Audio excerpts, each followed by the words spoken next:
Hey guys, welcome to my channel.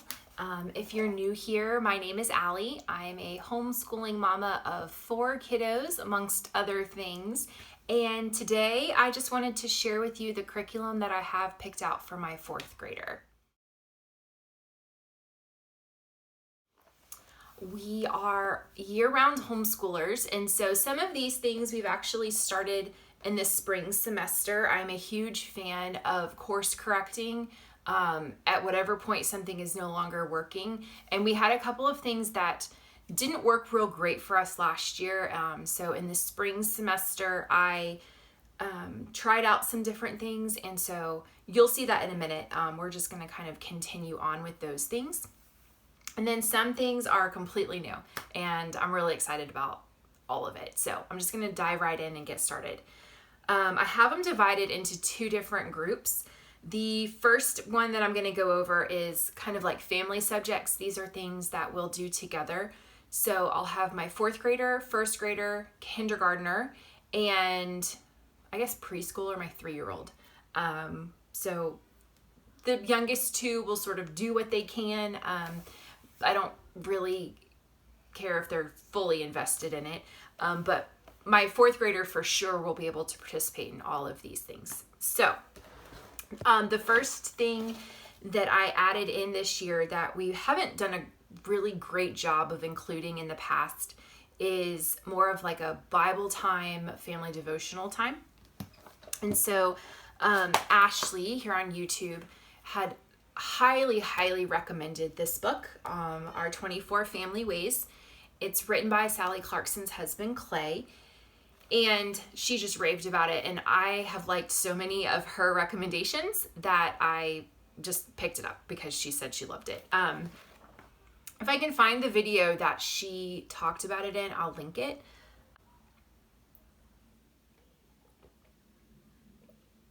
I got a tickle in my throat.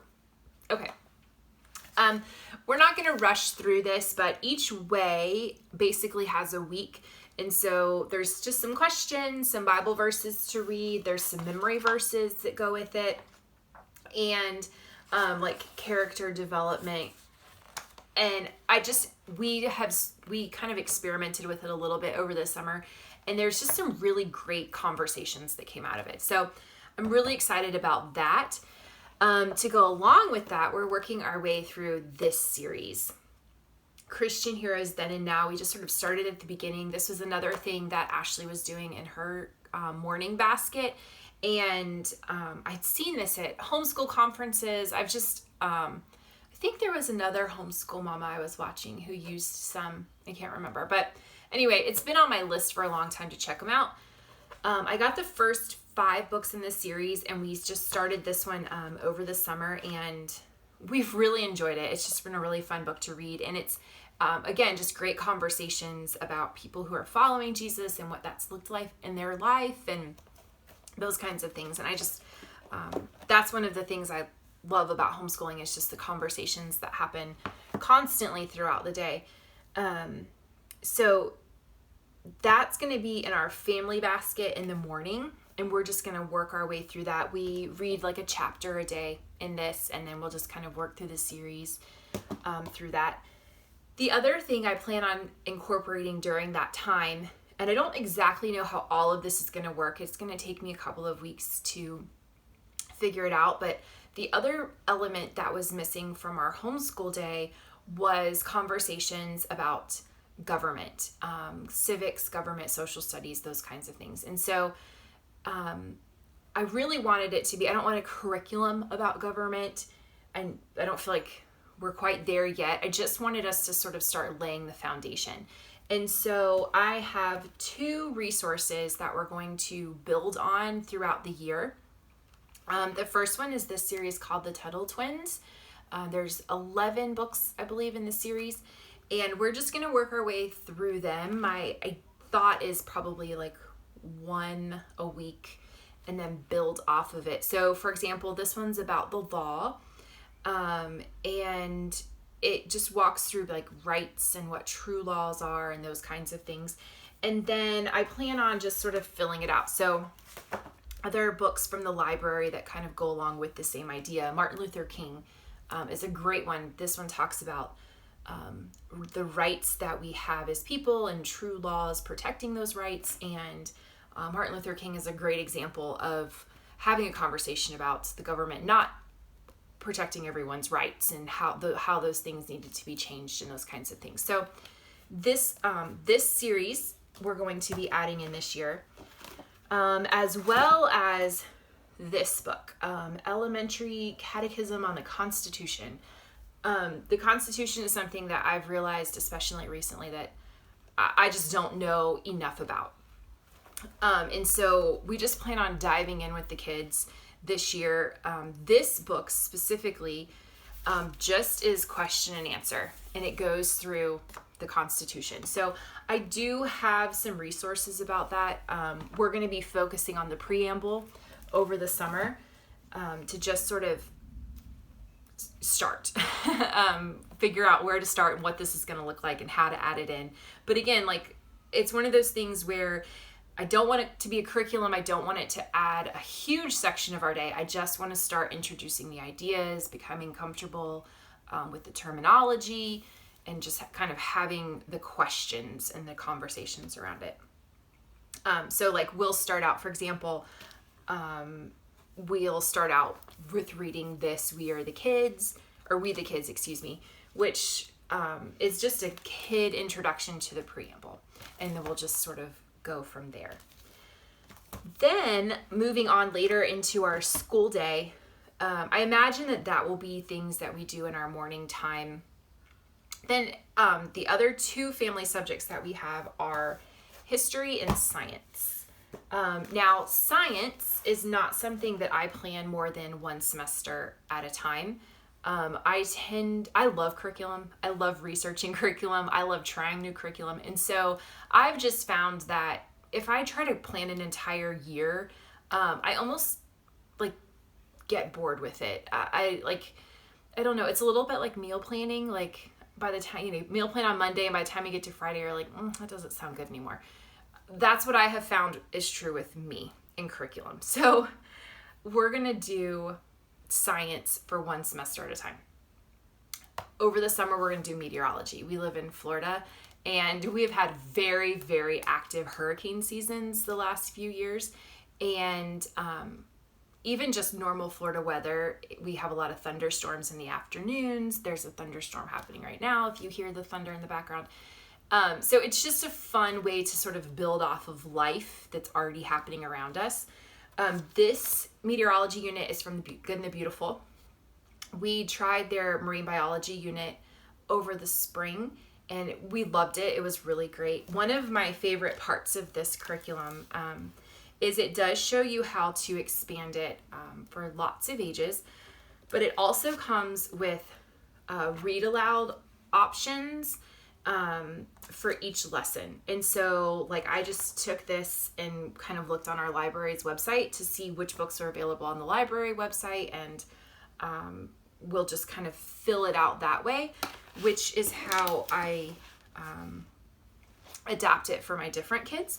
But then for my fourth grader, it also marks on their suggestions. It actually gives, I don't know that you can see this, but it gives you the grade range.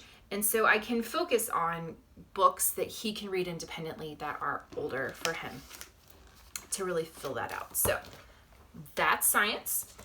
The other family subject that we have is history. This is also from the Good and the Beautiful. We're working our way through year one. Our history curriculum that we were using last year was good. It just wasn't a good fit for us. And so by the time spring rolled around, I was really just floundering at trying to figure out what to do. So we just went ahead and pulled the trigger and tried this one, and we really like it. One of the unique characteristics of this curriculum is that each year it runs from creation through modern times with 4 different cycles, each cycle sort of landing on a different point in history. So throughout the 4 years, it is a very full picture. But instead of spending, year one on ancient times and then building your way forward, it moves very quickly. And that was a good fit for us because I have found that was a struggle with previous curriculums, is that by the end of one semester, again, we're bored with the topic and they're ready to move on to something else. So the pace of this one works well. This summer will be on the Middle Ages and the Renaissance. And so again, they give you read alouds, that this is the read aloud that goes with it specifically. And then for my fourth grader, I just find book lists that are age appropriate, that will have stories that apply to what we're studying in history, and then I just pick those up at the library. For keeping track of all of these books that he's going to be reading, I picked this little book up off of Amazon. I think it was like $5. But I really liked this a lot because I'm not good at keeping up with reading logs. And so when you open it, you can see he kind of creates his own table of contents. So book title and then the type of book on page 1. And then as he goes through the year, whoops, that's more books. It holds, it has enough for 100 books. And then up here, he'll fill out the page about whatever book he's read. So paperback, hardback, ebook, spoken word, when it was started and finished, how he got it, what he thought of it, a little review, just sort of a vague, not vague, but just a general breakdown of the book. And so we'll be using this for the added books, science, maybe history, those kinds of things. And then also for literature. I do have him do a literature book consistently each day that he's reading. I pull that from lots and lots of different book lists. I have about 4 different favorite book lists that I'm always referring to. So over the summer, this summer semester we're starting, he'll start with The Cricket in Times Square. And like I said, I just sort of move forward. I don't like to plan out a whole lot of things. I just don't. So we'll just go back and reference the book lists and see what is available at the library. And I generally give him a couple of choices and he gets to pick one. And that's how we move forward. But this will be the first one. But this is going to be how we document the books that he's reading, which is a nice segue over into his individual subjects. So individually, the first thing that I'm adding in this year for the first year, which I am very, very excited about, this goes along with really adding in that time where we're focusing our mind on truth. He already has a time a day where he's reading the Bible independently, but I really wanted to add in more of like a worldview type of study. So I found this. I've been eyeballing it for, I feel like years, waiting for him to be old enough to try it, and this is the year. So elementary apologetics. This is through Master Books, which is a curriculum we've used for years in different ways. And the way that it works is that it's just one sheet. You fill out it's a question and answer type of format. So there's a question presented in the book. He'll answer the question based on his own thoughts. Originally, he'll read the paragraph, the corresponding answer to the question, and then he'll just fill in the blanks. This will be independent, so it'll be something he can work on while I'm helping his siblings, because he's completely capable of this, and he's actually really excited. Just so some of the examples, there's 8 volumes of these little books, which is where he'll find the answers. This one is the question this day is, where was the Tower of Babel built? And so he would answer that on that top section, and then read this answer, and then go back and fill in the blank. And there's also Bible verses that will correspond that we'll go back and read together. So that was just a nice independent work. It shouldn't take too long. He loves this. He's already asked if he could read the books. So but it'll be something that I'm trying this year, because he's in 4th grade, to sort of help him move towards independence, sort of handing over some things that he can do completely on his own to sort of start that move towards self-teaching and those kinds of things. His other independent subject is handwriting. This is from The Good and the Beautiful. This was another thing that we course corrected over the last year. Our previous curriculum was fine, but I saw this a couple of different places and I just really liked it. He was, so he's an artist. He's really good at replicating things. The problem that he was having is he wasn't quite correct, forming the letters correctly in the correct pattern. And so then when he was trying to connect the letters, that was creating frustration. And this curriculum, it's going to be kind of hard to see, but they follow the rainbow. So red, orange, yellow, green. And so it shows that you need to go to the, connect the dots in the correct order. And we started it over the spring, and he's just done a really good job with it. It's really connected that little gap that he was having. And so it has other little activities, little drawing activities. It's only 5 or 10 minutes. But again, it's something he can work on independently and just sort of refine some of those skills. His other, rounding out our Good and the Beautiful curriculum, language arts was the other thing that we started over the spring and really, really loved. Again, the other curriculum that I was using was fine. It just, over time, it was not a great fit anymore. And so I really was looking for something that would allow me to sit with him and sort of go over concepts more in depth and those kinds of things. So I don't know that this is going to be a great fit forever, but it really is for right now for what he's trying to learn in this season. So we're just going to continue with our language arts from The Good and the Beautiful. And it comes with like a little reader. And this is one of my very favorite things about it is you start off every lesson by reading poetry. And I'm just going to tell you, that is such a great way to start off lessons. It's interesting, like, he doesn't love this subject. It's his least favorite. And that's fine. I get that. It was my least favorite in school too. So there's a little bit of, lack of excitement coming to the table for this. But each day we start, according to the lesson, it says to start with reading poetry.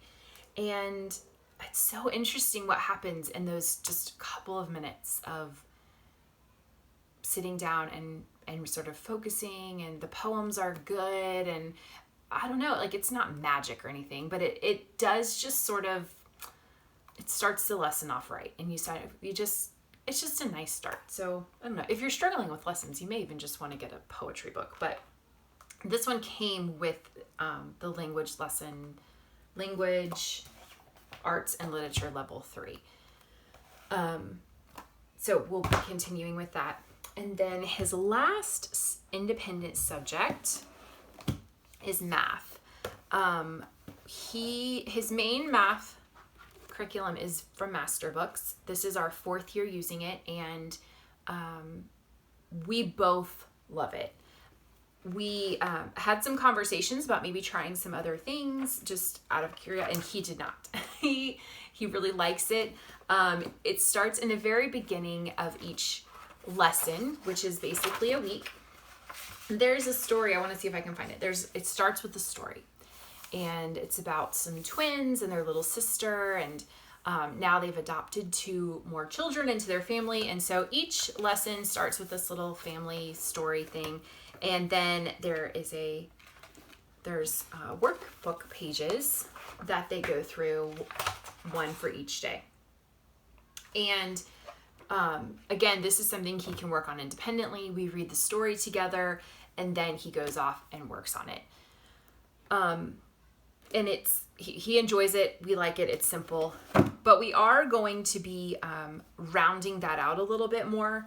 We also love Life of Fred. My son almost always finishes his math early.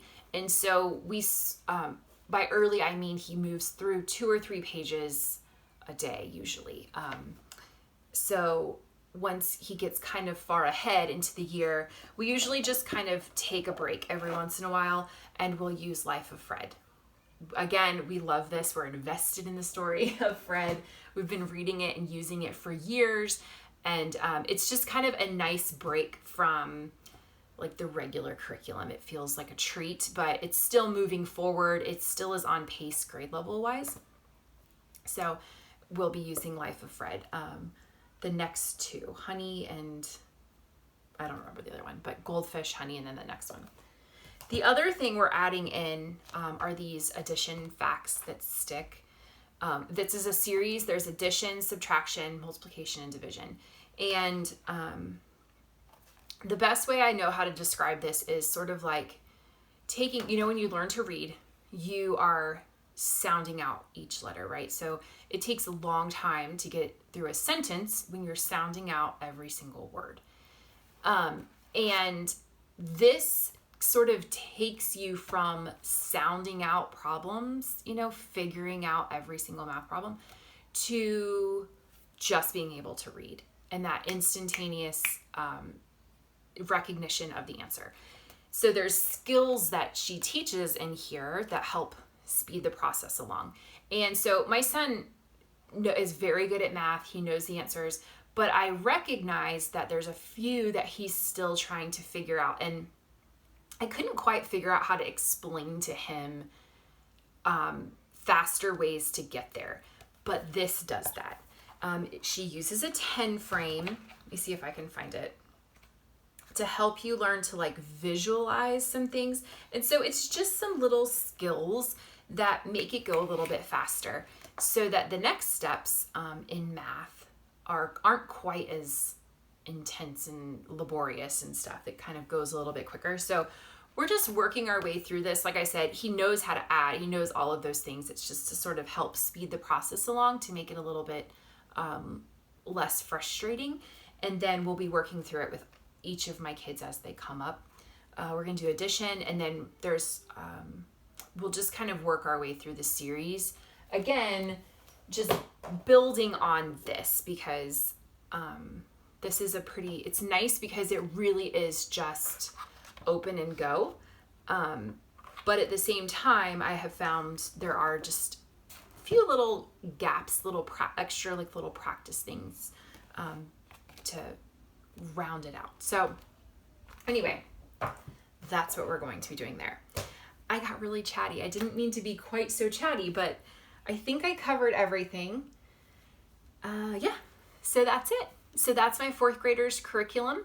And if you have any questions about any of these things that I've picked, or if there's something that you want to see more specifically, like more in depth or whatever, just leave me a comment and let me know. I'd love to help you any way that I can. Otherwise, I'll just catch you in the next one. Bye.